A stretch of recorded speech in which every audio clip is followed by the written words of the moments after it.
You can scream and shout with all your might. Oh, you can scream, shout, whine, cry, snivel, piss, and motherfucking moan.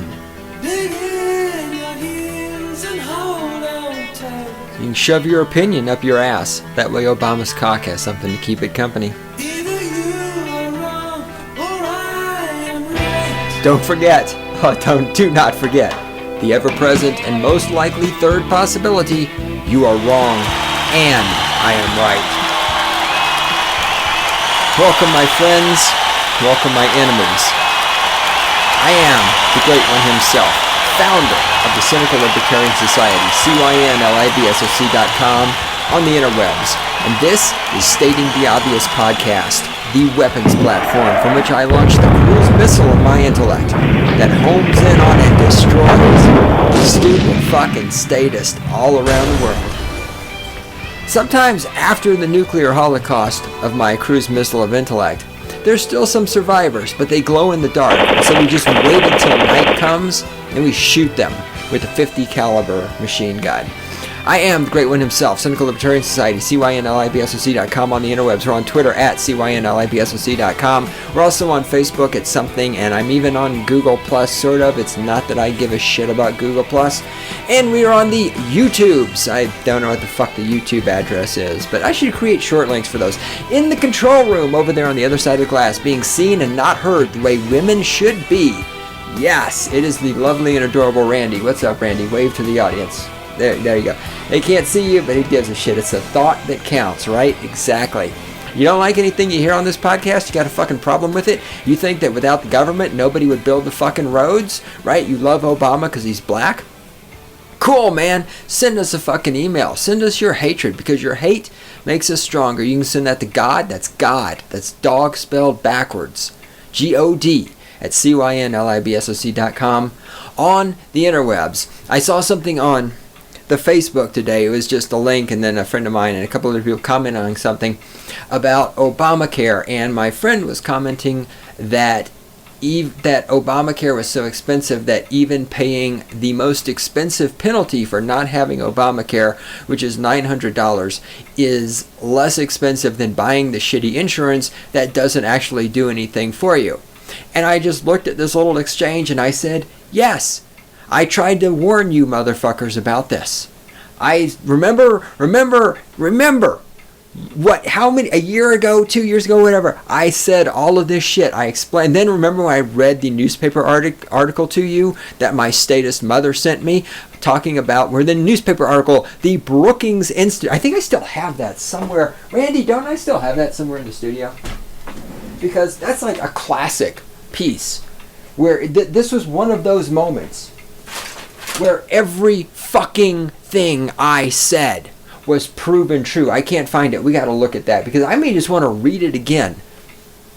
But it's the article where the Brookings Institute come out and said, Obamacare is the redistribution of money. Look how wonderful this is. Because when I started talking about Obamacare, I said Obamacare is just the redistribution of money. It redistributes money from rich people to poor people, healthy people to sick people, and what was the other one? I forgot.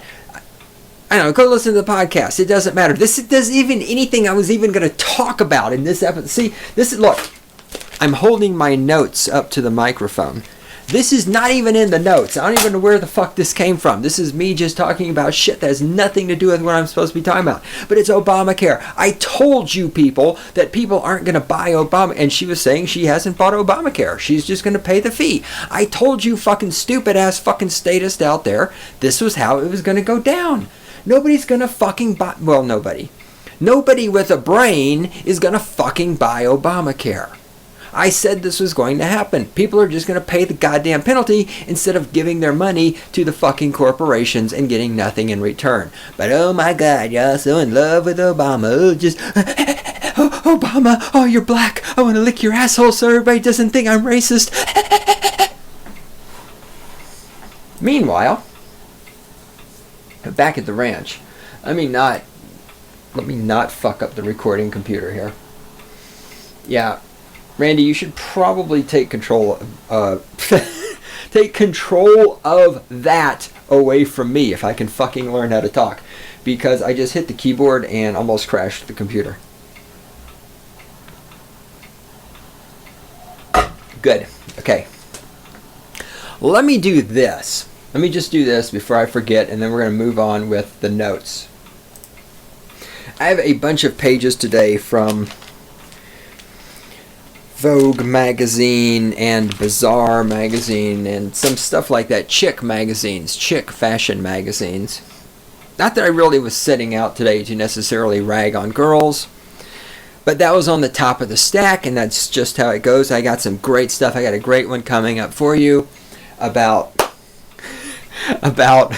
what happens when black men who think that they're a minority come up against white women and find out that they're not as privileged as they think they are, because when a white woman says that you intimidated her because you spoke to her, you're going to lose. So anyway, that's coming up in a future episode. All right, let me focus here. So this was sent to me by a friend of mine. She has an account on OkCupid, and she picks up girls there, preferably straight girls. And I'm not going to go into the details of her life and shit. Never mind. I don't need to put that information out there. The point is, she met some chick on there who is like, you doing this usual thing. It's like, well, I'm not bisexual, I'm pansexual, which pansexual basically means slut. But nobody wants to say slut, because slut is a dirty word, right? It's like liberals are trying to call themselves progressives because liberal is a dirty word. There's all those Republicans out there trying to say they're libertarians because Republican is a dirty word. Or maybe conservative, I should say. Conservative is a dirty word. So I'm not a conservative, I'm a libertarian. So anyhow, slut is, women are supposed to embrace their slutness, but slut is a dirty word, so they created this word pansexual. So anyway, my friend meets this other chick on OkCupid, and they're exchanging some messages, and she says something about, well, so if you're not bisexual, what do you consider yourself, whatever. And this girl writes back to my friend, and this is her response to the question. I don't know, the question I forget is essentially, why do you not consider yourself bisexual? And this is the little bimbo's response. Listen, this is classic. Oh, I almost forgot. Language is obviously essential in how we understand concepts. Bisexual reinforces the oppressive gender binary. I also like queer because it's vague. It basically means not straight, and sometimes I feel mostly straight, and sometimes I feel mostly gay. I don't like all genders equally all the time. My attraction to a cis woman is different from a cis man, from a FTM trans, from a non-binary person, etc., etc. Also, I love the history and community associated with the word queer, it being an insult reclaimed by the queer community. Now, having read that, I remember that in more detail. This girl said, I hesitate to call her a girl, I should be a freak. This freak said, people out there getting all offended right now. Let me emphasize again that, because I've dealt with this before, but being an anarcho-capitalist doesn't mean you have to approve of everybody else. It just means you have to not fucking interfere with them. Okay? So when you're saying, how can you be an anarchist? You're so hateful. No, there's nothing in anarchy says you can't hate other people, you stupid motherfucker. Anarcho-capitalism doesn't say you can't hate other people. You can hate Jews, you can hate queers, you can hate black people, you can hate women, you can hate men, you can hate Nazis, you can hate Klan members, you can hate dogs, you can hate cats, you can hate whatever the fuck you want. You just can't go initiate aggression against them. You can't violate their property rights, but you can fucking hate them all day long. Okay, anarcho-capitalism is not a belief system that seeks to control people's thoughts the way that all other ideologies and religions do. You're perfectly free as an anarcho-capitalist to hate people. And I don't hate queers. I hate stupid people. I hate statists. I hate idiots. I hate people who write shit like this. But I don't hate her because she's queer. I hate her because she's a fucking idiot. Now, the idiot in question had said that she's not bisexual, she's queer. And my friend had wrote back and said, well, what's the difference between being queer and bisexual? So let's break this response down. I almost forgot, language is obviously essential in how we understand concepts. Okay, so she admits that language is essential to understanding concepts. So what we can deduce from this is that her understanding of concepts can be inferred, deduced, backwards engineered, based on her use of language. So let's take a look at her use of language.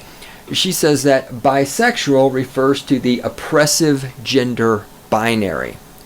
Because, of course, a gender binary is inherently oppressive. But how does that happen?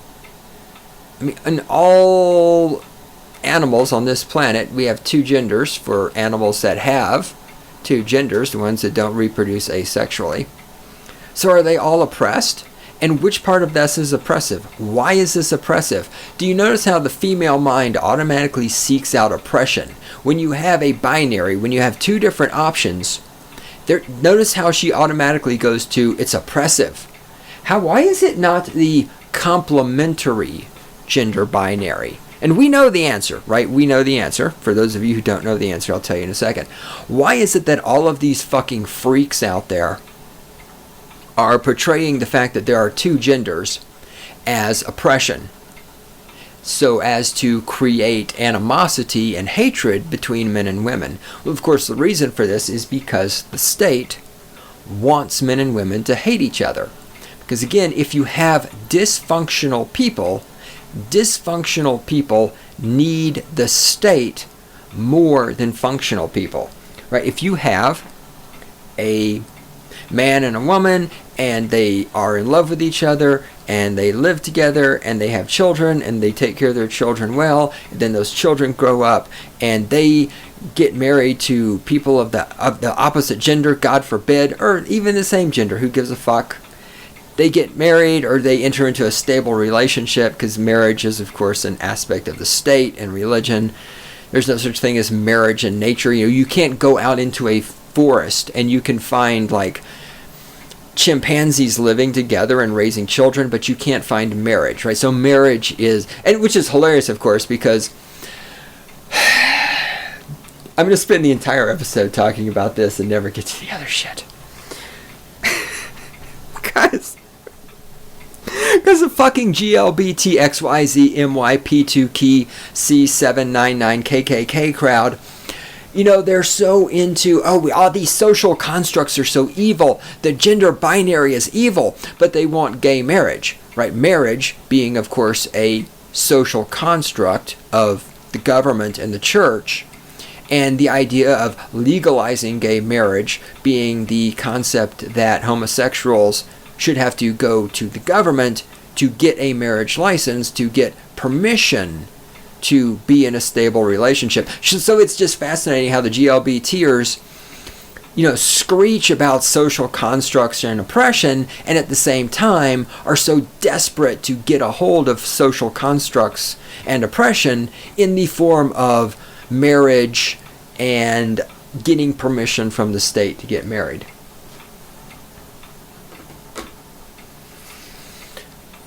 So bisexual, which means you have sex with people of both genders, because there are only two genders, and we'll talk about that in just a second.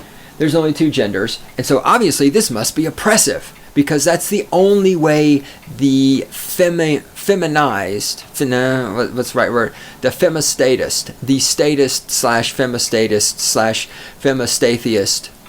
It's my new word, femistatheist. Feminist, statist, and atheist. The femistatheist. That really sums them all up. Because as the more I think about it, every statist I meet is also a feminist. And, they are too, even if the religious ones are to an extent, statheist because they still believe that. I mean, you're not going to find a statist who believes there's no place for the state taking on some of the roles of a god. Right? You've got these super religious people out there who think that God judges and God does this and God created and maybe everything else. But as soon as they allow any statism to enter into that, they may be religious, but they're still statists. They still think that there's this place where the government should be determining things for them and not just God. So in a way, they still qualify as a statheist. A statheist being an atheist who believes the state should do everything. So the difference between a full-fledged statheist and a femistatheist is a full-fledged statheist doesn't believe in God at all, but believes the state should perform all the functions of God. Maybe I should call them a femisemi-statheist. Because they're not a full statheist, they're just like a partial statheist. A faux statheist. Right? They don't think that the state should do everything God does. They just think the state should do some of what God does. Anyway, that has nothing to do with queer people. Let me get back to the queer girl. Alright, so she doesn't like the word bisexual because it reinforces the oppressive gender binary. She also likes queer because it's vague. Now she says that language is essential to how we understand the world, not the word. Language, if I could talk. Language is essential to how we understand the world. She then says she likes the word queer because it's vague. So what she's saying is her understanding of the world is vague. Okay, that's going to be really helpful as you're trying to go through life and solve your problems. Using vague words. She likes the word because it's vague, because of course it's deceptive, because it means nothing and means everything, because it is meaningless, because it is a nebulous word, right? And again, this appeals to women. This is why women love Obama. Hope, change, forward. These are vague words. I've talked about this before. These are what I call nebulous words. They have meaning, but at the same time, they mean nothing. Right? If you look up the word change in a dictionary, it has a meaning. But if I stand here and I say, if you vote for me, I am going to change things, that means absolutely nothing. I'm given no specific details at all. And so now we know that her understanding of the world, her understanding of concepts is based on her language, and her language, by her own admission, is vague. Therefore, we can be pretty fucking sure that she doesn't know her ass from a hole in the ground. So anyhow, queer it basically means not straight. And sometimes she feels mostly straight, sometimes she feels mostly gay. Well, but if you're not straight, how can you feel mostly straight?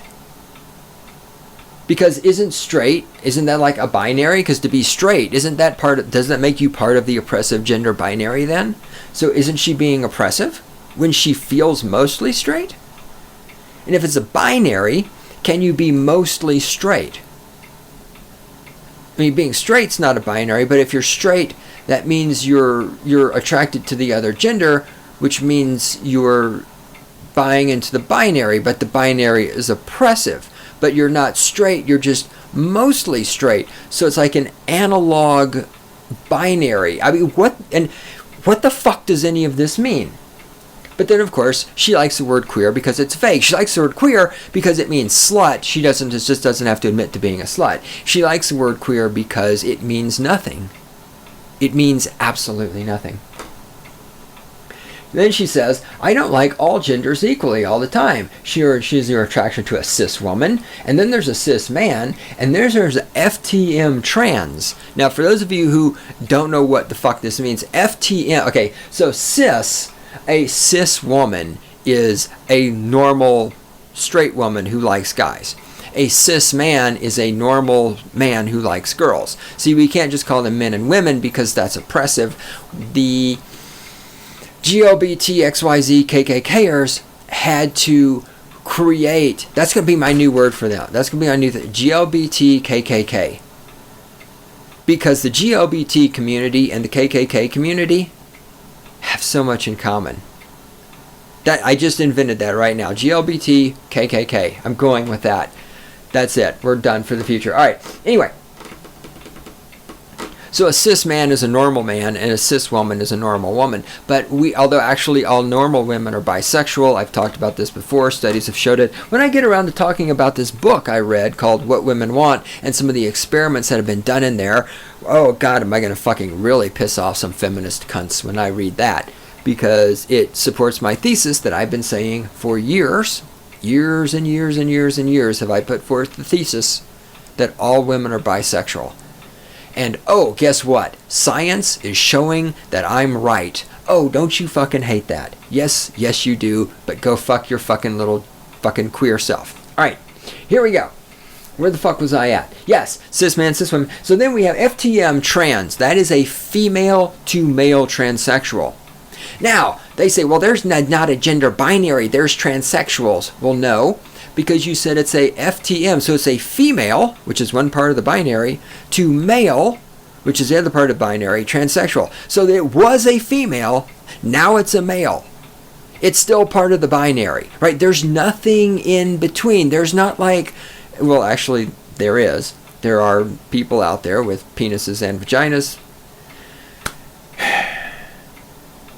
But even in the transsexual world, they identify as, I used to be this binary, now I'm this binary. So at the same time you're rejecting the binary, you're enforcing the binary by saying that you've got FTM transsexuals. And then, of course, she says a non-binary person. Now, I don't know what the fuck a non-binary person is. Apparently, I got to do some more research on the GLBTKKK clan because God, I love that GLBTKKK clan. Oh, that's brilliant. It just came out of my mouth, and I love it. I don't know what non-binary person means. But anyhow, so she has a different sort of attraction for each of these different people based on what category they're in. Now remember, the GLBTKKK clan is also one of these groups of people who say you shouldn't categorize and label other people. Yet, of course, this response of hers is filled with labels. Cis men, cis women, FTM trans, non-binary person. We're not supposed to label people, and yet this is entirely about her labeling people. And of course, she loves the community associated with the word queer. It being an insult reclaimed by the queer community. Oh, that is so heart-touching. It's an insult being reclaimed, and oh my God, it's the community around this word. I mean, these people are such fucking losers that they've created a community around a word. You know, I thought people who created communities around things like playing Halo were fucking losers. I found people who are greater losers than video game geeks. That's people who create community around the word queer. I'm just saying, it's pretty fucking weak. It's pretty fucking lame. Alright, we've done that. That was... No shit, thank you, God. Alright, that was 24 minutes of the podcast.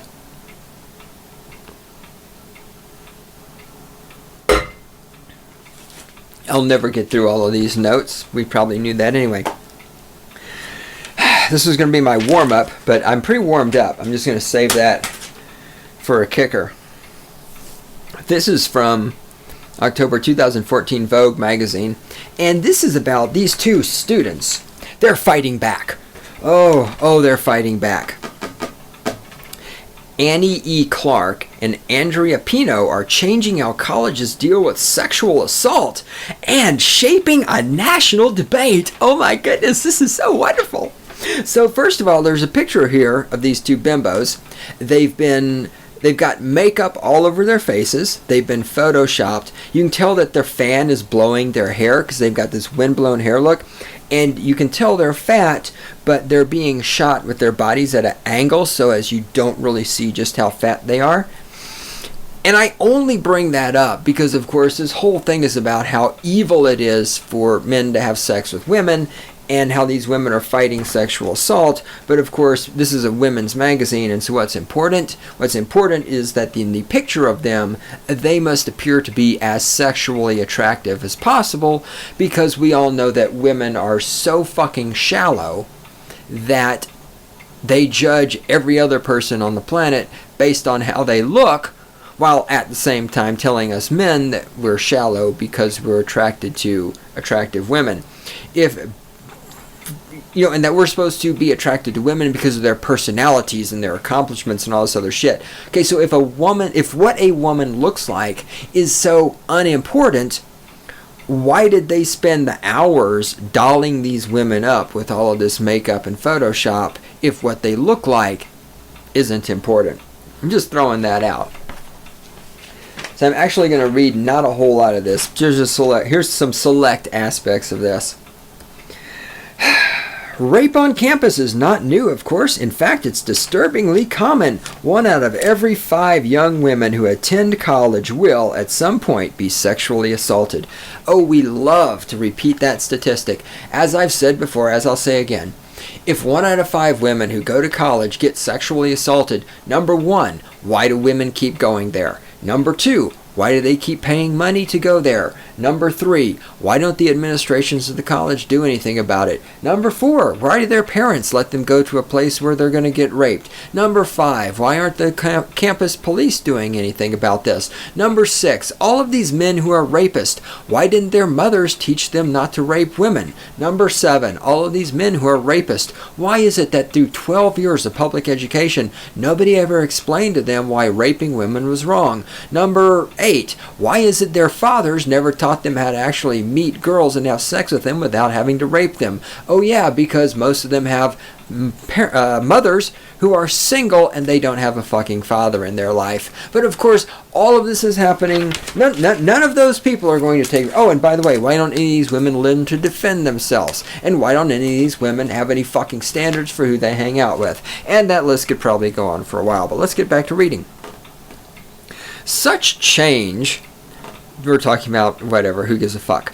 Such change took shape quietly and came from an unlikely place.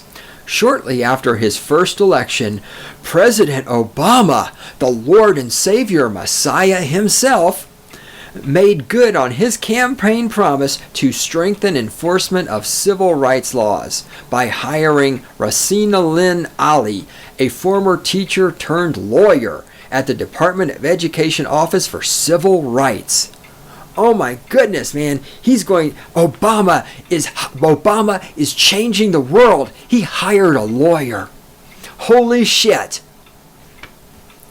Alright, Ali sent a Dear Colleague letter to every university in America, reminding them that sexual violence is not only a crime, but also a form of discrimination, thus making it a violation of Title IX, which guarantees equal access in education. You see, my friends, raping women is wrong, not because it violates the non-aggression principle. No. It's wrong because it violates Title IX. You know, as I've said before, as I will say again, if you live by the state, you'll die by the state. If you're telling people that rape is wrong because it's against the law, you're a sick motherfucker. When that's your whole argument, when that's your whole thrust, get it, thrust, is that rape is wrong because it's illegal, you're probably a fucking scumbag.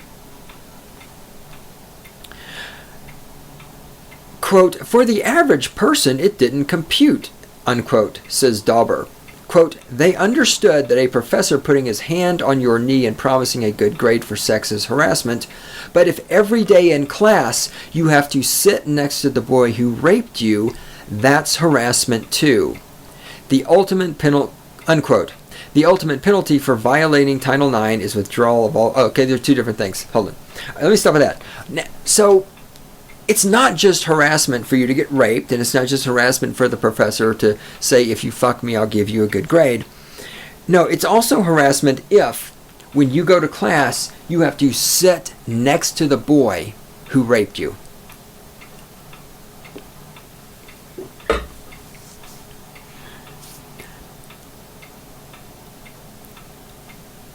Are these girls who get raped, are they really that stupid?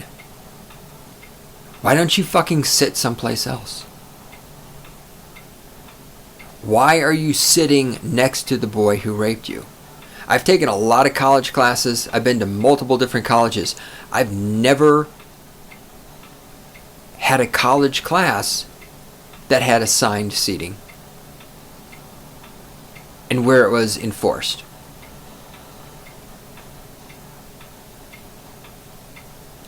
And you women don't understand why there are men who don't think you should be in the workplace.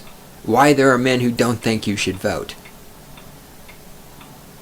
If a boy raped you, don't sit next to him. Why is that so fucking hard for you? Get it? Hard? There's a reason why I come on this podcast and make fun of feminists. This is it. Because feminists are women who are so fucking stupid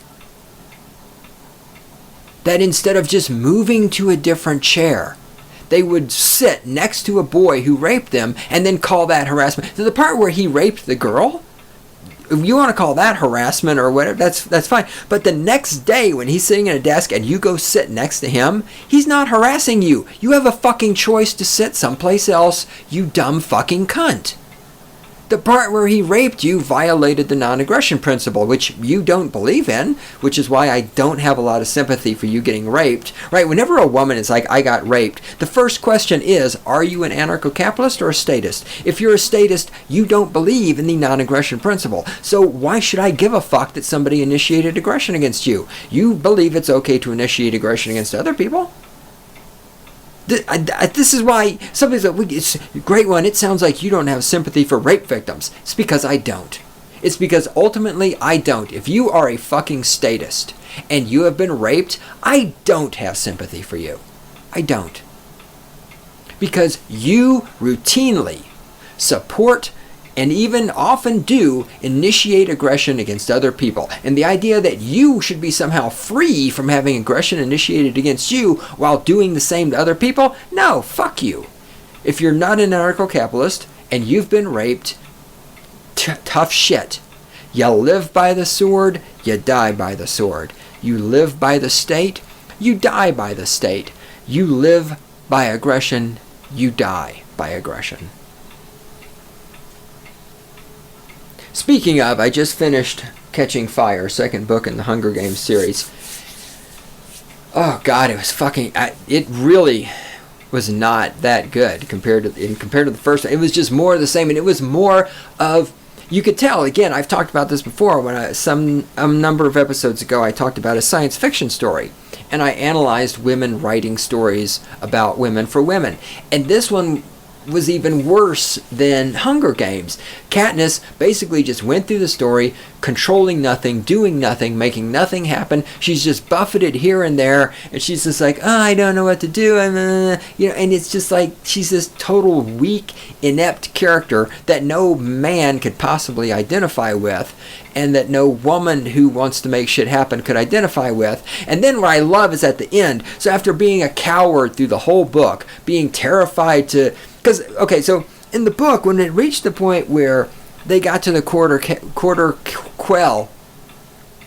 three-quarter quell, whatever, and, they found out, oh shit, she found out she had to go back into the Hunger Games, I thought, okay, this is where Katniss is going to grab her ball sack, and she's going to join up with the rebels, and this is where the rebellion against the Capitol is going to begin. And what happened instead is we went right into another round of Hunger Games. And I'm listening to this and going, are you shitting me? We've already had a Hunger Games. We're doing a repeat of the first fucking novel?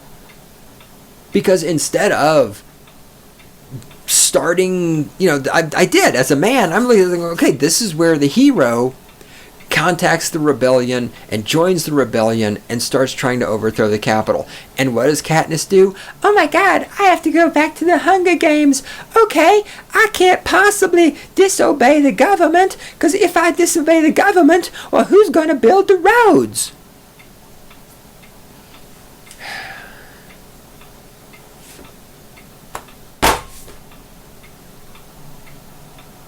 It's fucking pathetic. Alright, let's get back to raping women. Alright, then it's here, and let's see, yeah, okay, so when you sit next to the boy who raped you, he's not harassing you, you're stupid. You should go get another chair. Oh, God. But again, see, and this is, women are objects, not agents. So if the woman goes in there, the place she's going to go to her normal chair, because she doesn't even have the fucking agency to say, I'm going to sit in a different chair today.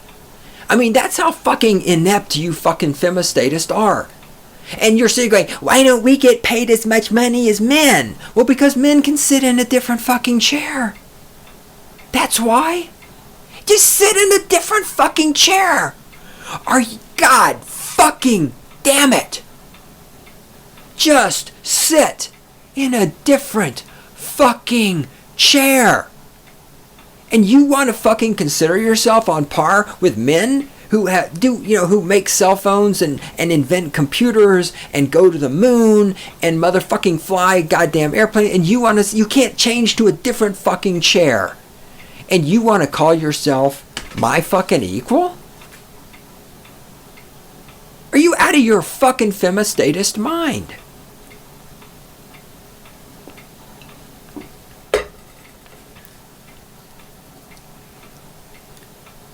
Sit in a different fucking chair.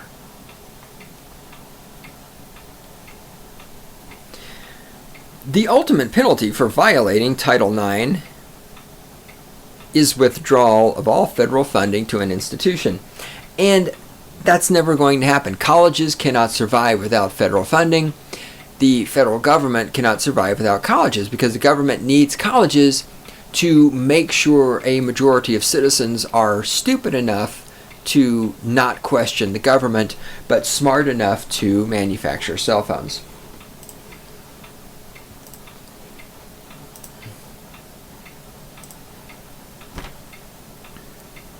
Then it goes through, there's these long paragraphs here where these two bimbos tell their stories about how they got raped, and this one, she's like, after she fought him off and she ran into the bathroom, why didn't you fight him off before he raped you?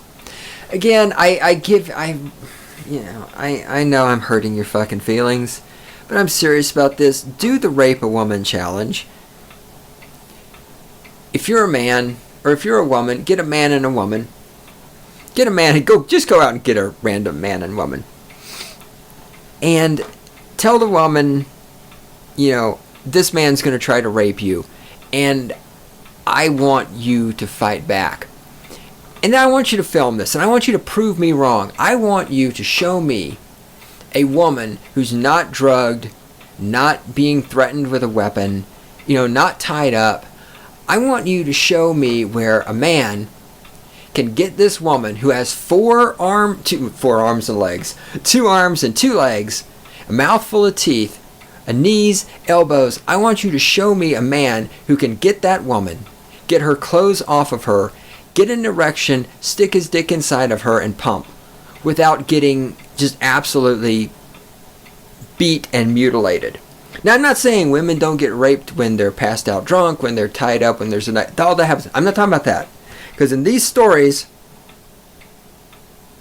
there's never anything about they were drugged or anything like that. It's this, well, this guy came up and he raped me. Well, okay, did he drug you? Well, no. Did he tie you up? No. Did he have a weapon? No. Well, how the fuck did he get your clothes off and get his dick inside of you? It's not that easy. I mean, women can bite you. Women can punch you in the face. Women can elbow you. Women can knee you in the nuts. And of course the reason is because women are objects, not agents. You're not smart enough to get another chair, and so you sit next to the guy who raped you. When the guy's raping you, apparently you're not smart enough. Just knee him in the fucking balls and run away. But no, that would be defending yourself, and femistatism has taught women that they're not supposed to defend themselves. They're supposed to wait for men to defend them. They're supposed to not expect men to not rape them, and you're supposed to wait for the police to show up and help you, and you're supposed to wait for Obama to fucking provide you with health care for the rest of your life and all this other shit, and you're just supposed to stand there and fucking be helpless and not do anything at all, not lift a fucking finger to protect yourself, because you're such a goddamn princess that everybody else in the world is supposed to alter their behavior and or provide for you. Then the other one has this long story about how, what the fuck did she do? She went to a party one night and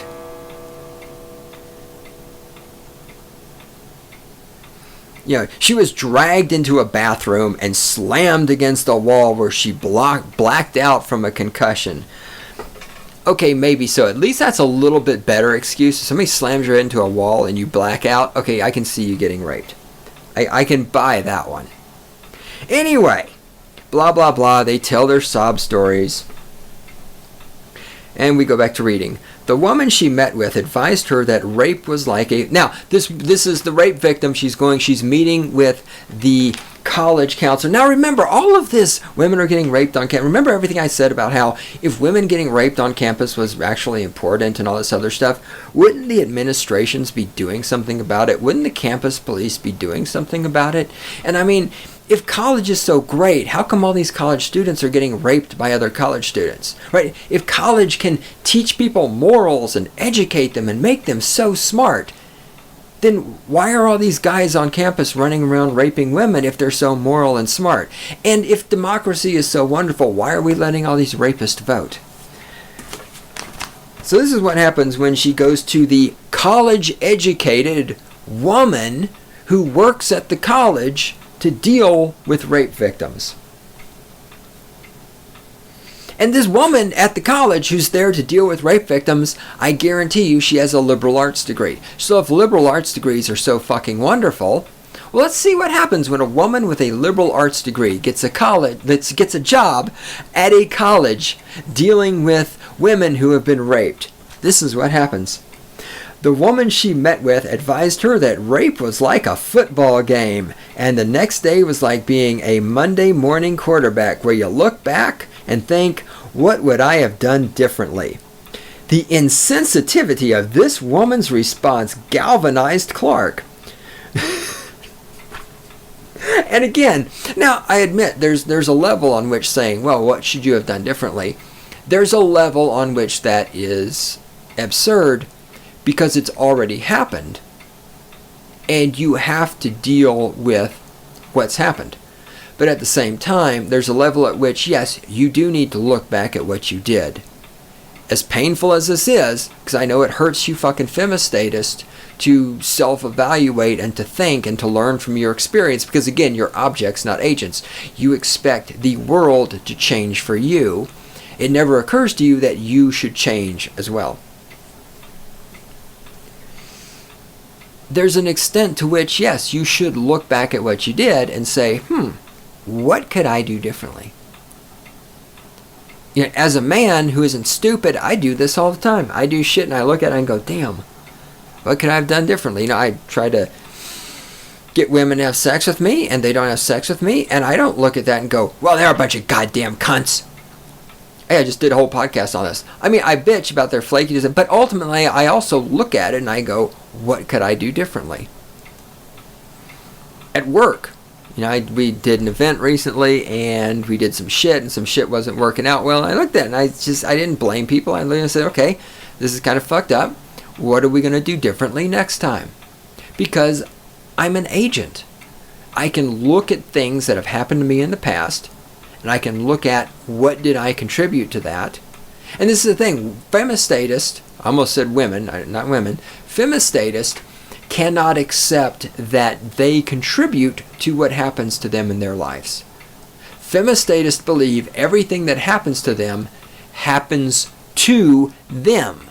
Right? Just like Katniss in the Hunger Games, she never motivates any action. She's just like a ping pong ball in a clothes dryer, just bouncing around from one fucking crisis to another. She has no control over what happens. And this is the view of women that the femistatists are trying to teach women. Femistatists want all women to believe that they have no control in their life. That's why if you're a woman, you shouldn't try to defend yourself when you're being raped. Right? You just bounce around like a ping pong ball in a clothes dryer because you're not an agent. Everything that happens to you happens to you. And it's not your fault, and there's nothing you can learn from it, and there's nothing you should do differently. Why? Because femistatism is like every other aspect of statism. It needs victims to survive. Without victims, statism does not have a purpose. I've said it before. I will say it again right now. I'm going to say it into the future. The state, the femistatists, want women to be raped because women who are raped are victims, and victims serve the purpose of the femistatist.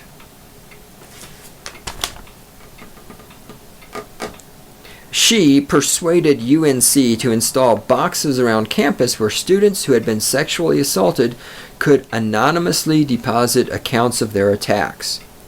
As both she and Pino would later learn, however, anonymity would get them nowhere. Well, that's so useful. You can put an anonymous account of your rape into a little blue box. Again, that's the helplessness that the femistatists want women to have. Right? Well, you got raped. Okay, don't do anything about it. Just write about it on a piece of paper and stick it in a little box. Hey, what? Are you fucking shitting me? So your house is on fire. Don't call the fire department. Just write about it on a little piece of paper and put it in a little blue box. Oh, you got laid off from your job? Well, don't go look for another job. Just write about it on a little piece of paper and we'll go put it in a little blue box.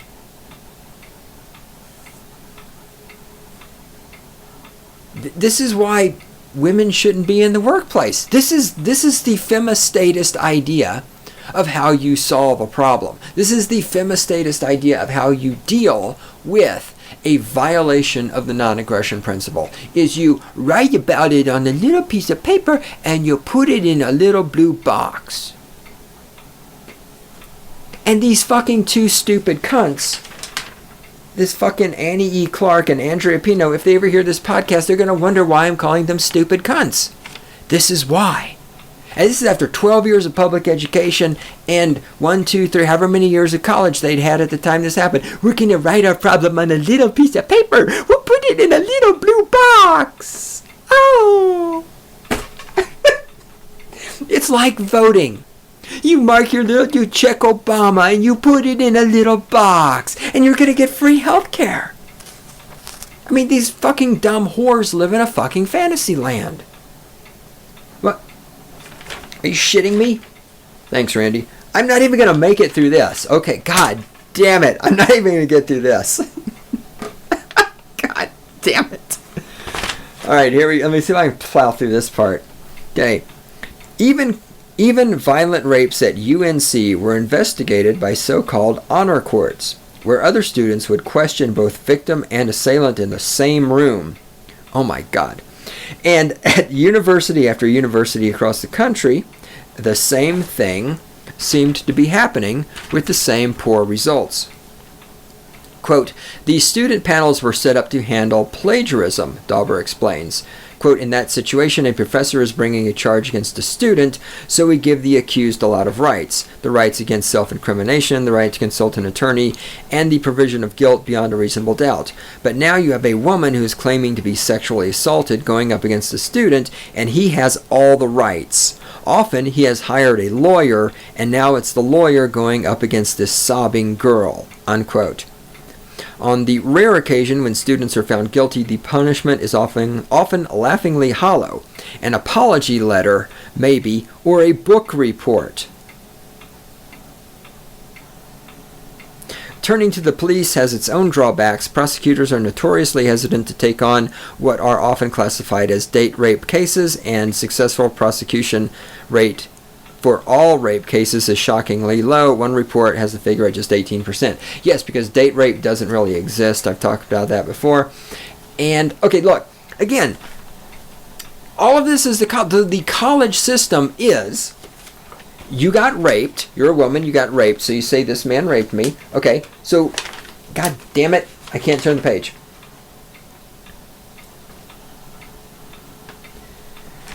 So the college system, this is the system set up by the college. This is the place you're giving money to educate you. The college is run by other people with college degrees. The college is run by people with liberal arts degrees. And so their solution to a woman getting raped is to take the woman who says she got raped, the man who she says raped her, and have them questioned by other students. You're paying money to the college to educate you, but the people who run the college are so fucking stupid that they think when a woman says she was raped by a man, the correct way to deal with that is to have them questioned by other students. Not to, I don't know, do a rape test, not to, it is the year 2014 where fucking everybody has a cell phone. You can check their GPS. Were these two people in the same place when the woman claimed she was raped? There's cameras everywhere. Colleges, you have to get in and out of doors with ID cards nowadays. CSU is like that. Instead of seeking evidence to ascertain, instead of having people who know what they're doing, actual grown-ups who have life experience, attempt to ascertain evidence if the woman was raped or not, what they do is they have the victim and the accused person answer questions from other students. That's the solution that the college has come up with. That's the college that these same dumb liberal arts degree majoring femistatist cunts are paying money to get an education. Look, you can't learn from stupid people, and the colleges are run by stupid people. We're going to keep going. I'll finish this up in the next episode.